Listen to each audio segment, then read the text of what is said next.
पालघर शिवसेना शिंदे गटाचे डहाणूचे पदाधिकारी अशोक धोडी अपहरण प्रकरणासंदर्भातली बातमी। अशोक धोडी यांचा घातपात झाल्याचा पोलिसांना संशय आहे। आतापर्यंत पालघर स्थानिक गुन्हे शाखेकडून 4 आरोपींना ताब्यात घेण्यात आलंय, तर फरार आरोपी आणि अशोक धोडी यांच्या शोधाकरता 6 पथकं रवाना झालेली आहेत। अशोक धोडी अपहरण प्रकरण ताजं असतानाच आज पालघर पोलिसांकडून मोठा खुलासा होण्याची शक्यता आहे। या प्रकरणाबाबतच पालघरचे पोलीस अधीक्षक बाळासाहेब पाटील यांचं प्रकरणावर विशेष लक्ष आहे।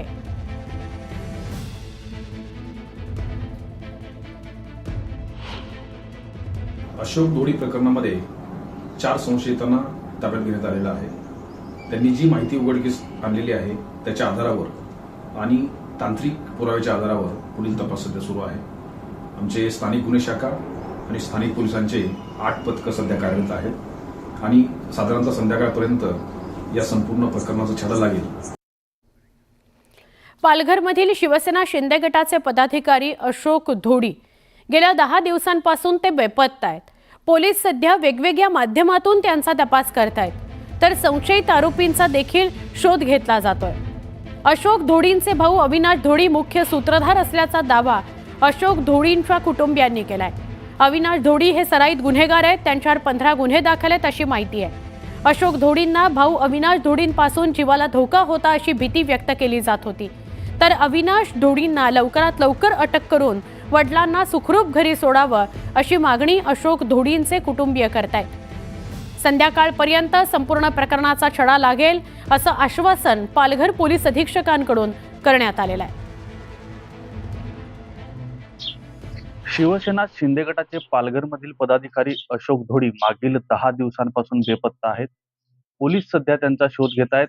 काही संशय जो आहे तो त्यांच्या कुटुंबियांनी व्यक्त केला आणि त्या दृष्टीने सुद्धा पोलीस सध्या तपास करत आहेत। आपल्या सोबत अशोक धोडी यांचे कुटुंबीय आहेत, त्यांचा मुलगा आहे आकाश धोडी।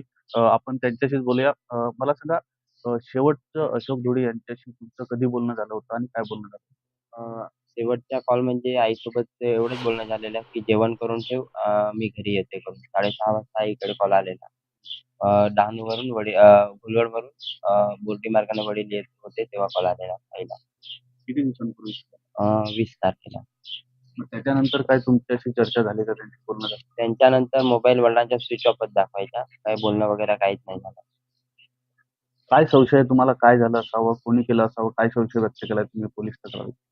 संशय आम्ही हा व्यक्त केलाय, की अविनाश सामंतधोडी यांच्या वडिलांसोबत अगोदरपासूनच हे विरोध चालायचा आणि वडिलांवर 2-3 वेळा अविनाश सामंतधोडी यांनी हल्ला सुद्धा केलेला आहे आणि हे आम्हाला अपहरण झालेलं आहे म्हणून.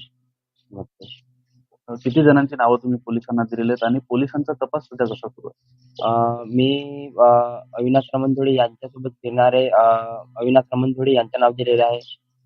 मनोज राजपूत यांचं नाव दिलेलं आहे आणि सुनील रमेश धोडी यांचं नाव दिलेलं आहे व इतर कोणी असेल त्यांचं हे आम्हाला नाही माहिती. ते तिघांचे मी नाव दिलेलं आहे. पोलिसांचा तपास कसा सुरू आहे? कसा प्रतिसाद देतात पोलीस तुम्हाला सध्या? पोलीसवाल्यांचा तपास म्हणजे आता कसं, बाळासाहेब पाटील यांना आम्ही परस्पर जाऊन भेटलो म्हणजे आता काम थोडं जोरात चालू आहे त्यांचं आणि बाळासाहेब पाटील यांनी आम्हाला खूप खूप सहकार्य केलेलं आहे.